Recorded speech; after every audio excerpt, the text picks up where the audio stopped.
everyone, welcome back to Face the Future. Today we'll be showing you the correct way to apply eye cream for maximum benefits. Taking care of the delicate skin around our eyes is essential for a youthful and refreshed look. Let's have a look at my step-by-step process. Step 1. Start with a clean face. Use your favourite cleanser to remove any makeup, dirt and oil. Make sure to gently pat your face dry with a soft towel. Tugging or pulling at your skin can cause irritation, especially around the eyes. Step 2. Use a small amount of eye cream. Eye creams are concentrated, so a little goes a long way. Using too much can overwhelm the delicate skin and cause puffiness. Step 3.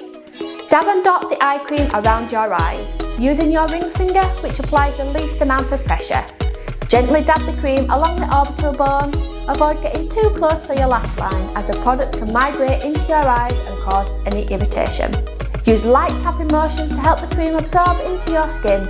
This technique promotes better absorption and avoids tugging at the skin. Step 4. Give the eye cream a few minutes to fully sink in before applying any additional skincare products or makeup. Allowing the eye cream to absorb ensures it's working effectively. And there you have it. By following these simple steps, you can ensure that you're getting the most out of your eye cream. And remember, an eye cream can be used morning and evening. Consistency is key for the best results. Thanks for watching, and don't forget to like, comment and subscribe for more skincare tips and tricks.